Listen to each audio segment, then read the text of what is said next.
नकाब पहनती हैं, बुर्का पहनती हैं? बताइए। चलो मैं सवाल का जवाब दूंगा कि मुस्लिम लड़कियां क्यों निकाब और हिजाब पहनती हैं। पहले मुझे इस सवाल का जवाब दो। घूंघट क्यों करती हैं? जब उनके पति मरते हैं तो वो अपनी चूड़ियां क्यों तोड़ती हैं? मुझे इस सवाल का जवाब दो। तुम्हारे लोग गाय का पेशाब क्यों पीते हैं? इस सवाल का जवाब दो मुझे। तुम्हारे लोग सुअर का गोश्त क्यों खाते हैं? इस सवाल का जवाब दो मुझे। तुम्हारे लोग गाय का गोबर क्यों खाते हैं? इस सवाल का जवाब दो मुझे। बड़े सवाल उठा रहे हो ना इस्लाम पर, मुस्लिमों पर बड़े सवाल उठा रहे हो। तुम्हारी औकात नहीं है, तुम्हारी औकात नहीं है जो मुस्लिमों पर, इस्लाम पर सवाल उठाओ। पर्दा करना गैरतमंद लोगों की निशानी। चलो गैरत तो तुम में है नहीं, तुम तो हो नंगे लोग। नंगे लोग, नंगा होने में जो तुम्हें मजा आता है वो कपड़ों में और पर्दे में कहाँ है? तुम लोग कहते हो कि जब हम नंगा होकर घूम रहे हैं, हम नंगा होकर चल रहे हैं सड़कों पर, तो मुस्लिम भी ऐसे ही हमारी तरह नंगा होकर हमसे घुल मिल जाए। नहीं, ऐसा नहीं हो सकता। जिसके ज़बान पर कलमा है ना, उसमें गैरत होगी और वो तुम्हारे रक्षे कदम पर नहीं चलेगा, मरते दम तक नहीं चलेगा। हमारे यहाँ हिंदू है, हमने कभी किसी हिंदू से सवाल उठाया? कभी पाकिस्तान में कभी भी किसी हिंदू को टॉर्चर किया गया कि तुम्हारी औरतें क्यों घूंघट करती हैं? हम उनकी माँ बहनों को अपनी माँ बहन समझते हैं। हमने कभी ये नहीं सवाल उठाया कि तुम्हारी औरतें घूंघट क्यों करती हैं। सवाल हमारे पास भी बहुत है। तुम बुर्के पर सवाल उठाते हो, हिजाब पर सवाल उठाते हो, हलाला पे सवाल उठाते हो।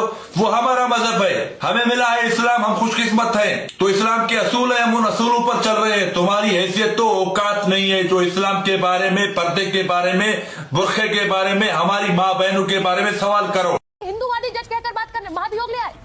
ये हिंदूवादी जज, ये मुसलमान जज, ये क्या है भाई? अगर पाकिस्तान का कोई जज ये कहे कि जहां पर मंदिर बना हुआ है उस मंदिर को गिराओ, वहां पर मस्जिद बनाओ, तो वो जज मुसलमानवादी जज हुआ ना।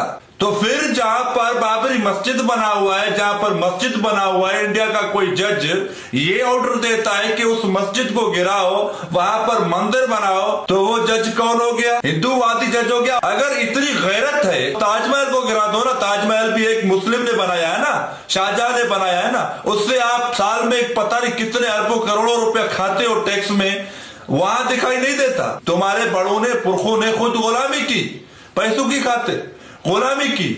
किसी ने उनको गुलाम नहीं बनाया, खुद गुलामी की। और आज तुम लोग कह रहे हो कि हमें औरंगजेब ने गुलाम बनाया, हमें बाबर ने गुलाम बनाया। और जो तुम लोगों ने ये भाषण दिया है ना, बैठकर जो भाषण दिया है, 10-15 मिनट का जो भाषण दिया है कि लोग नमाज पढ़ रहे हैं, वहां पर बाबरी मस्जिद बन रही है।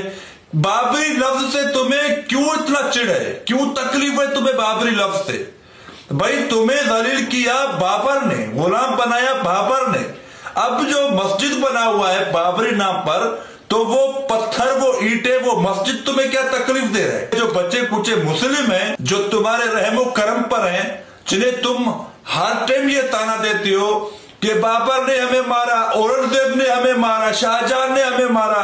ज्यादातर लड़कियां कोट पैंट में दिखाई देती हैं। आपको कोई चेहरा ढका हो घूंघट में तो नहीं बैठकर मैं कहूँ कि मैं घूंघट पहनकर एंकरिंग करूंगी। चित्रा जी, आप अगर घूंघट और पर्दा करेंगे तो ये जो आप 2-2.5 किलो मेकअप अपने चेहरे पर लगा के आते हो तो उसका कोई फायदा ही नहीं होगा। तो मेकअप का क्या फायदा? आप मेकअप करके बैठते, आपके खुले बाल और टमाटर जैसा चेहरा ही लोग देखते हैं, वरना आप में और तो कोई काबिलियत नहीं है। लोग आपका चेहरा देखते हैं और आप जो मेकअप करते हो तो उसका जो खर्चा मोदी बीजेपी देता है वो भी वसूल करना पड़ता है ना। लोगों को चेहरा दिखाकर कहते हैं कि दिखेगा तो बिकेगा।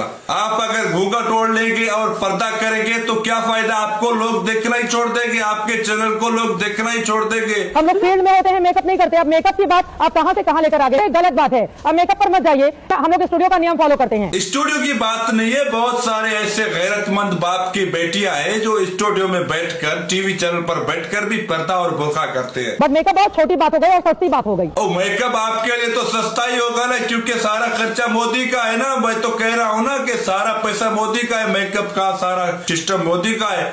आपको खर्चा करने की जरूरत ही नहीं है, आप क्यों खर्चा करोगे? मेकअप आपके लिए छोटी और सस्ती बात है। चलो मेकअप को आप दफा करो। मैं एक बात कर रहा हूँ आपसे, अगर कोई डॉक्टर पर्दा करके जाकर मरीज का इलाज करता है तो वो टीका और इंजेक्शन हाथों से लगाता है, आंखों से काम करता है, हाथों से। मुंह से वो टीका या इंजेक्शन मुंह से नहीं लगाता। तो आप कहते हो ना कि पर्दे की क्या बात है, अगर नौकरी करनी है तो घूंघट की और बुर्के की क्या वजह है, क्या मतलब है, क्यों करना चाहिए? चित्रा जी, आप अपना गैरत घर छोड़कर आ सकते हैं, मगर सारी औरतें आपकी तरह नहीं है। ऐसी हिंदू बेटियां भी हैं और ऐसी बहुत सारी मुस्लिम बेटियां भी हैं। सारी इज्जत जो है ना वो चेहरे पर आ जाती है। ये चेहरा एक बड़ी बात है गैरतमंद लोगों के लिए, क्योंकि अल्लाह ताला ने अपने निजाम से सारा सिस्टम इस चेहरे पे फिट किया है। हम जब सजदा करते हैं तो ये हमारी इज्जत की जगह होती है, ये पेशानी।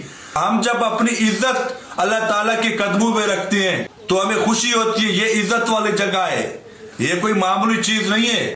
हमारी जो समस्याएं हैं हम निपटेंगे ना, कि नहीं भारत में मुसलमान अल्पसंख्यक के साथ ऐसा होगा तो बाहर भी ऐसा होगा। ये किस तरह का बयान है? संदीप चौधरी, जिस हिंदू को जलाया गया, मारा गया बांग्लादेश में, वो गद्दार था, दूध का दूल्हा नहीं था, वो रॉ के साथ मिला हुआ था। जो कत्लेआम हुआ बांग्लादेश में, जिसको जलाया गया, उसी का सब किया कराया है, उसी ने सपोर्ट किया तुम्हारे रॉ के एजेंटों का, जो तुम्हारे रॉ ने बांग्लादेश के बेकसूर नौजवानों का कत्लेआम किया। अगर कोई और भी होगा, या हिंदू हो या मुस्लिम, जो रॉ के साथ किसी दूसरे मुल्क की एजेंसी के साथ मिला हुआ हो, उसका भी यही असर होना चाहिए। चाहे वो इंडिया का मुस्लिम हो जो आईएसआई के साथ मिला हुआ हो, तो वो गद्दार है। एक तरफा बात मैं नहीं कर रहा हूँ। चाहे इंडिया में बैठकर कोई हमारे आईएसआई के लिए काम करे, तब भी वो इंडिया का गद्दार है, ये मैं कह रहा हूँ। अगर पाकिस्तान में बैठकर कोई हिंदू या मुस्लिम रॉ के लिए काम करे तो भी वो गद्दार है। अगर बांग्लादेश में बैठकर कोई हिंदू या मुस्लिम रॉ के लिए या आईएसआई के लिए काम करे, वहां के लोगों का कत्लेआम करे, तो वो गद्दार है। उसका यही असर होना चाहिए जो इस बंदे का हुआ है, जिसको बांग्लादेश में जलाया गया। आप करो तो इंसाफ, हम करें तो अत्याचार, आप करो तो न्याय, हम करें तो अन्याय। ये क्या है? मतलब आप वहां के मुस्लिमों के साथ जो कर रहे हो बेगुनाह। ना कोई मुस्लिम आईएसआई के साथ मिला हुआ है, ना कोई मुस्लिम इंडिया की खबरें किसी एजेंसी को देता है, ना वो गद्दारी करता है इंडिया के साथ, मगर फिर भी उनको मारा जा रहा है। क्यों? क्योंकि बाबर ने तुम्हें गुलाम बनाया था, औरंगजेब ने तुम्हारी बजाई थी। सिर्फ उनका कसूर ये है कि वो मुस्लिम है, और तुम्हें बाबर ने और मुगलों ने गुलाम बनाया, वो मुस्लिम थे। तो इसीलिए तुम लोग उनका बदला आज के मजलूम मुस्लिमों से ले रहे हो। अगर कोई हिंदू बांग्लादेश में मरता है तो तुम्हारी फट जाती है।